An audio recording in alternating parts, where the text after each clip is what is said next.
être la position de l'Église pendant cette période de la guerre dont nos compatriotes de l'Est sont devenus comme des nomades, des peuples nomades sur les sols de leurs ancêtres. C'est la raison pour laquelle nous avons sur ce plateau le pasteur Félix Kaninda. Pasteur, vous êtes ici, bien sûr, cela ne vous empêche pas d'avoir certaines assemblées de l'autre côté où l'Église corps du Christ, ou les assemblées des enfants de Dieu qui sont à l'Est peinent pour se réunir à cause de cette agression. Vous, en tant que responsable, porteur d'une vision, les ministères des Saints-Anges, quelle est la position de l'Église pendant cette période dont nous sommes agressés? Le ministère des Saints-Anges dont je suis visionnaire par rapport à l'Église, c'est un ministère de vengeance. De vengeance de Dieu sur son peuple. Quand le peuple de Dieu est agressé, quand le peuple de Dieu est offensé, quand le peuple de Dieu est attaqué, l'Église doit réagir. Jésus a dit, allez, faites de toutes les nations mes disciples. Donc nous sommes des disciples. Nous sommes un peuple de Dieu. Quand on est attaqué, eh bien, nous devons répondre. Et nous n'allons pas répondre dans l'ordre disparate. Nous allons répondre comme des fils et des filles de Dieu. Sachant qu'il est dit dans la Bible, à moi la vengeance, à moi la rétribution. Et quant à nous, nous devons persévérer dans la prière, dans le jeûne et soutenant le commandant suprême de notre armée, soutenant les officiers, soutenant les sous-officiers, soutenant les caporaux et les soldats, soutenant toute armée qui se trouve sur le lieu, de manière à ce que Dieu puisse engencer de son esprit, de manière à ce que lui-même, notre Dieu qui est le capitaine des armées, pour nous, puisse faire quelque chose comme il l'avait fait avec David, comme il l'avait fait avec les autres dans la Bible. Pasteur Félix, ce n'est pas de la naïveté chez les chrétiens. Pendant que le pays est agressé, pendant que les Occidentaux derrière, sous la belle derrière le Rwanda, ils soutiennent le Rwanda et le Rwanda nous agresse. Et tant d'autres aussi pays qui sont derrière le Rwanda nous agressent. Et les chrétiens croisent les bras, ils disent, le Seigneur Dieu va faire. Mais entre-temps, le peuple meurt. Non, mais les fils et les filles de Dieu, ce sont les meilleurs citoyens du pays. Ils doivent participer à toutes choses. Moi qui vous parle, vous connaissez bien, je suis un ex-officier supérieur de l'armée. S'il m'a été donné de retourner sur les champs de bataille, mais je le ferai. Vous serez comme les réservistes? Oui, je le ferai comme un réserviste. Par rapport à l'amour du patrie. J'ai fait toutes les guerres, je dis bien, j'ai fait toutes les guerres de ce pays. Depuis Fleck à Cabinda, depuis Fapla en Angola, depuis 80 jours, depuis 6 jours, j'ai fait toutes les guerres d'agression à l'Est. Je maîtrise bien, j'ai la topo de là-bas. Vous ne baissez pas les bras, vous dites, quoi qu'on est agressé, on ne perde pas l'espoir avec la prière. C'est possible que demain, que la RDC récupère tout le parti occupé. C'est possible. C'est possible. C'est une petite guerre pour les Congolais que nous sommes, et surtout avec la réputation que nous avons à travers le monde depuis les deux guerres 40-45, 14-18 et 40-45. Donc c'est possible, c'est vraiment possible. Et pasteur Félix, mais à ce moment ici, c'est vrai, vous êtes les responsables. Quand vous parlez, les brebis, les enfants de Dieu vous donnent confiance, vous écoutent facilement. Ici, vous représentez un échantillon de pasteurs, de responsables, de bergers, les enfants de Dieu et les officiers, le peuple congolais d'une manière générale, en RDC ou à l'étranger. Qu'est-ce qu'ils doivent retenir par rapport à la position de l'Église et par rapport aussi à notre nation. Donc justement sur la guerre... Oui, c'est la guerre, oui. Vous savez, c'est une guerre injuste. C'est juste pour piller nos leaders. Donc, nous ne pouvons pas avoir confiance en qui que ce soit pour nous soutenir. Si ce n'est à Dieu. Et si c'est à Dieu, eh bien, Dieu avait besoin d'une nation. Il en a une, c'est Israël. Et nous aussi, nous sommes des nations de Dieu. Okay. Par Jésus-Christ, notre Seigneur et Sauveur. Donc, nous d'ailleurs, nous constituons une armée de l'Éternel. Alors, l'armée de l'Éternel, c'est pour le peuple de l'Éternel. Et nous, Congolais, vous savez, nous sommes un peuple chrétien. Hein? Nous aimons le Seigneur.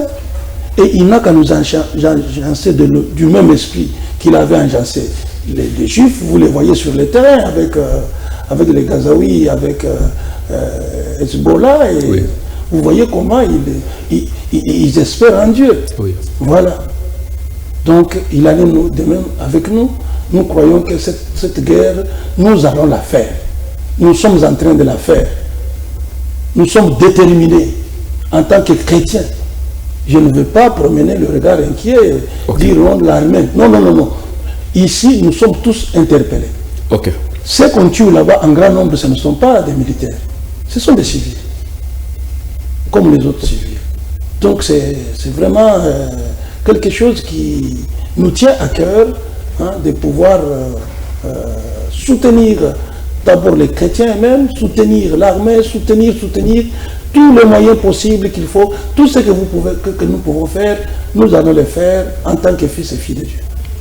Pasteur Félix Kaninda Tshilongo, pendant la guerre, plusieurs sont morts. Pendant la guerre, il y a des souffrances. Il y a des gens qui passent la nuit à ciel ouvert. Il y a des moustiques, il y a des malnutris chez les enfants. Il y a tant d'autres maladies, que ce soit maladies physiques, que ce soit maladies spirituelles. Mais que faudrait-il faire pour obtenir la guérison divine dans tous les domaines et sur tous les plans, que ce soit chez le peuple, que ce soit chez les dirigeants, que ce soit même chez les chrétiens? Bon, la guérison divine, il nous faut d'abord la guérison divine du corps de Christ. Que la guérison divine de tierces personnes. Dieu aura guéri n'importe qui. Mais si le corps n'est pas encore guéri, vous voyez ce que ça peut faire. Okay. Alors,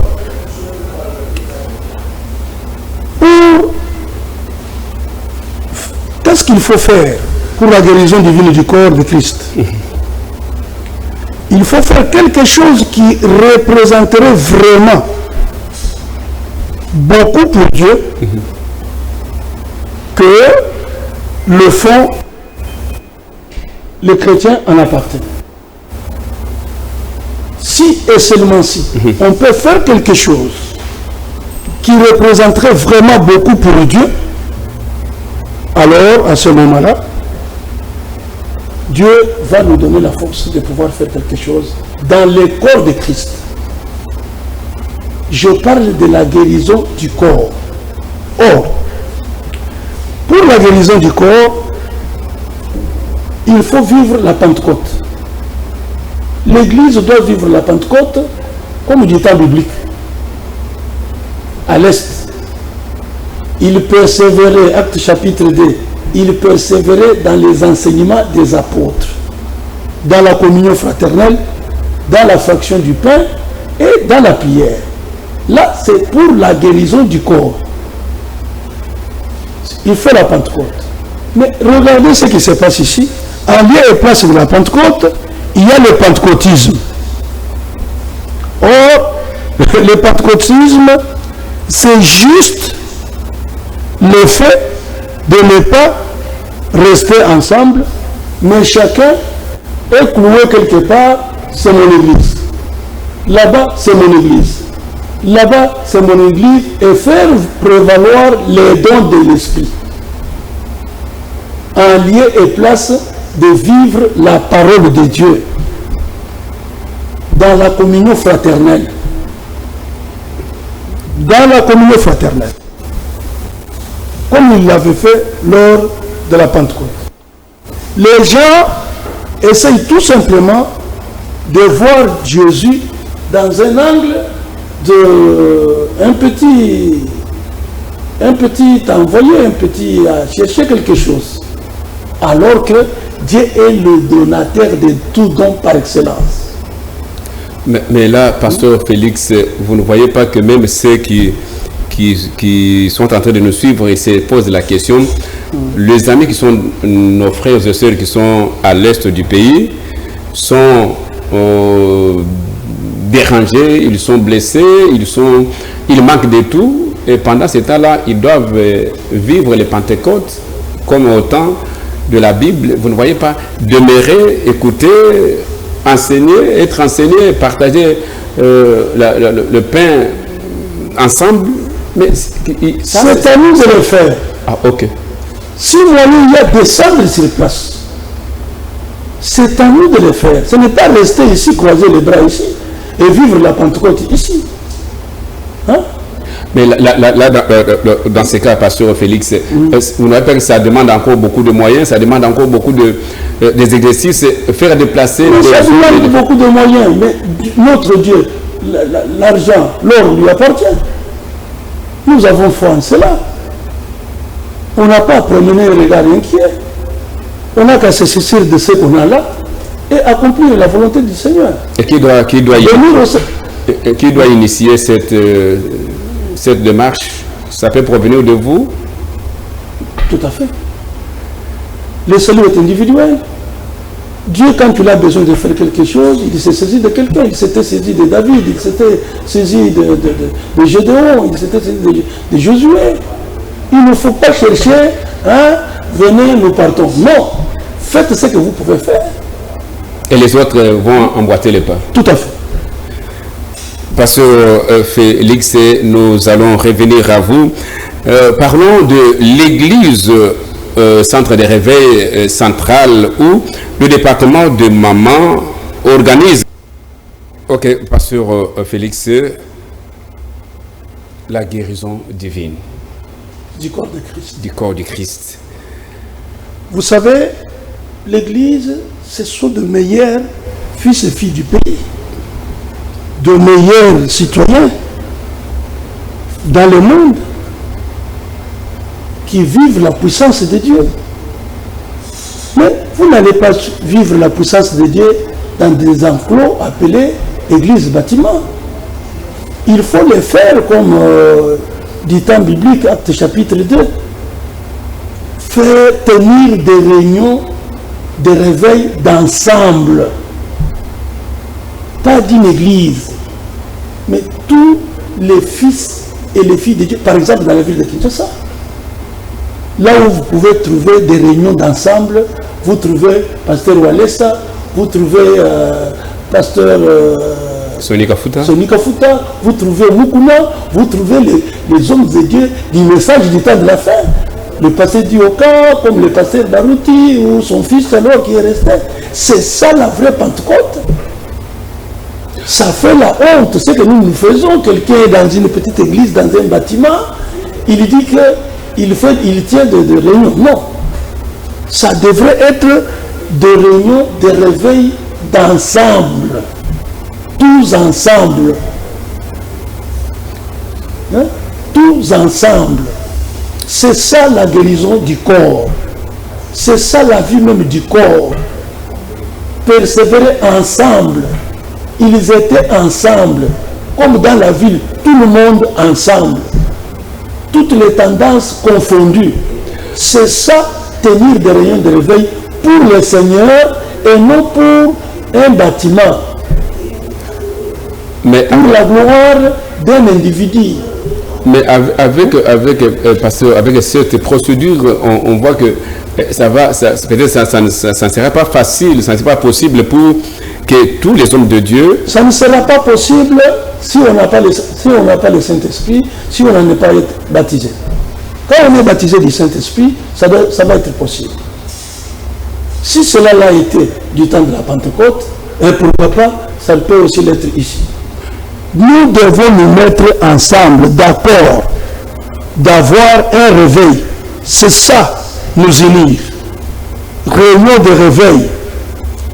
Il y aura un réveil vrai, c'est quand tous les hommes de Dieu dans la ville peuvent rester ensemble, tenir des réunions de réveil, ensemble, tous ensemble, comme dans Actes chapitre 2.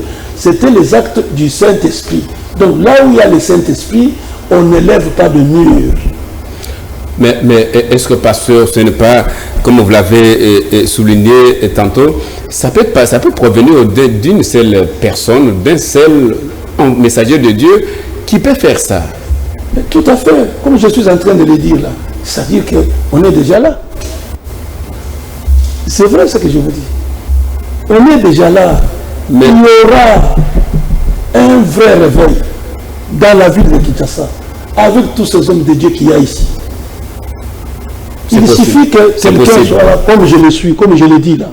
C'est possible. C'est déjà en marche. Vous réunissez tout le grand. C'est déjà en marche. Tous les hommes de Dieu. Mais avec tous les courants que l'Église connaît et tout le monde sait que le Saint-Esprit va traverser tout ça. Et revenir tout le monde sur la même table. Si Dieu l'avait fait une fois, il le fera encore une autre fois. C'est ça le système de Dieu. Le pasteur Félix Kaninda, tellement il y a beaucoup de choses à parler par rapport à la nation congolaise, par rapport à l'agression, par rapport à la posture de l'Église vis-à-vis de tout ce qui se passe, puisque les enfants de Dieu ont besoin d'être confortés, et peut-être ils manquent tout, et il leur reste que l'espérance en Dieu pour tenir le coup, enfin, de se surpasser à tous les événements. Mais, pasteur Félix Kaninda, je sais que vous allez encore peut-être ajouter ce que vous n'avez pas encore terminé par rapport à cette question.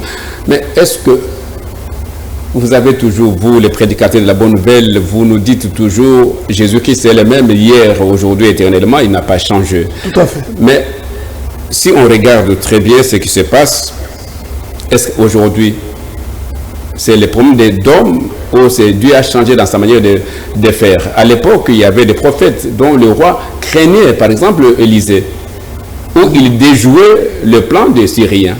Il était comme un agent de renseignement vraiment avéré. Mais aujourd'hui, qu'est-ce qui se passe? C'est le problème que Dieu a évolué avec le temps, ou c'est le problème d'hommes dans notre pays pendant que nous sommes agressés de prophètes, de pasteurs? Vous êtes là, vous avez l'Esprit du Seigneur. Qu'est-ce qui ne va pas? Comment vous ne pouvez pas accompagner l'armée avec des stratégies, avec des révélations, avec même des secrets, puisque ceux qui nous combattent, leurs pensées sont nues. Il faut que cela vienne vers nous. Il faut que les politiques, il faut que ces gens viennent vers nous et non pas nous aller vers eux. Pourquoi? C'est ça le système de Dieu. Dieu ne peut pas faire un déplacement vers son peuple. Non. Mais il a fait avec Israël en Égypte. J'ai entendu. Il a été dit plaidons. Ce sont les hommes qui se décident. Ils disent plaidons. Vous voyez, le fait d'aller vers les politiques, on se fait corrompre facilement. Mais les politiques il y a trois choses qui sont revenues. Okay. C'est le nicolaïsme, c'est le jézabélisme, c'est le balamisme. Vous voyez, Balaam avait corrompu un grand prophète comme Balak. Balak avait corrompu un grand prophète comme Balaam, afin de maudire les enfants de Dieu. Et il l'a fait. Mais pasteur, quand vous allez attendre, vous attendrez trop longtemps, ces dirigeants ne vont pas venir vers vous. Mais pour l'amour des Sion, comme la Bible dit, pour l'amour des Sion, je ne m'étairai pas. Pourquoi faire un pas là, puisque d'ailleurs les dirigeants, ils sont avec vous dans vos églises? Tout à fait. Mais que les hommes de Dieu écoutent, en lieu et place que ceux-là écoutent les hommes de Dieu, les hommes de Dieu, quand ils voient une autorité, ils lui donnent la gloire qui ne lui revient pas. Il n'a même pas un mot à dire devant ces croyants-là. C'est là où se trouve le problème. Mais Dieu ne manque pas de témoins. Il est toujours les mêmes. Il est toujours le même. Il agit toujours comme au temps de la Bible. Il va le faire. Et je crois que c'est en marche. Pasteur Félix Kandinda, pour prendre le dernier élément avant de nous séparer, c'est un témoignage vivant où la dame avait le problème d'accouchement et Dieu a fait grâce à travers l'homme de Dieu. Aujourd'hui, elle porte l'enfant dans ses mains.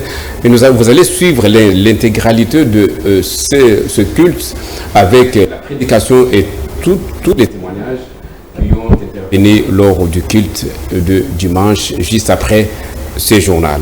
Pasteur Félix Kandinda Tshilombo, visionnaire du ministère des Saints-Anges, des messages du temps de la fin. Qu'est-ce que vous direz à tous ceux qui sont frustrés, à tous ceux qui sont dépaysés, à tous ceux qui manquent, qui commencent à perdre même l'espoir, l'espérance, voire par rapport à la situation du pays, que ce soit ici, que ce soit à l'Est, surtout à l'Est, là où les gens ne savent pas quel sens ils doivent s'avouer, ils doivent danser. Vous, en tant qu'homme de Dieu, vous avez quelque chose à parler ce soir à 2 milliers de personnes qui vous regardent ici à Kinshasa, à travers le pays, même les dirigeants, même les militaires, les officiers militaires, ceux qui sont censés donner des stratégies pour vaincre l'ennemi à travers la guerre injuste nous imposée par les Rwandais et tous ses complices. Ayons foi en Dieu. Tout est possible à celui qui croit, rien n'est impossible à Dieu. Il nous a dit, allez, faites de toutes les nations mes disciples. Et lui qui nous a envoyés, il va nous soutenir, il va engendrer de son esprit, et la situation sur le terrain finira toujours par changer. À lui la gloire, à lui la puissance, à lui toutes choses. Ah, ça c'est des paroles fortes de pasteur Félix Kandinda Tshilombo. Il s'est adressé à tous ceux qui pensaient que c'est fini avec tout ce qui se passe, même si des localités, des terres, des villages sont passés aux mains des rebelles. Il ne faut pas perdre d'espérance. Tout à fait.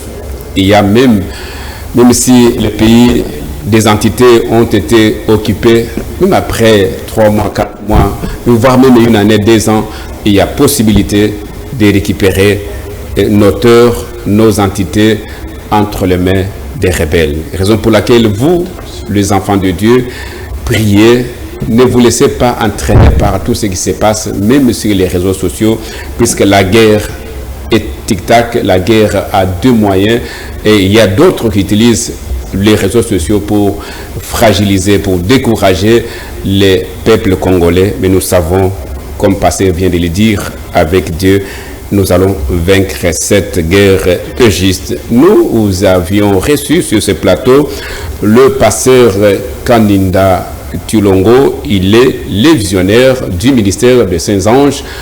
Le message du temps de la fin, c'est avec lui que nous avions essayé un peu de décortiquer l'actualité qui a enflammé les réseaux sociaux, dont nous avons commencé par les États-Unis d'Amérique pour revenir au pays sur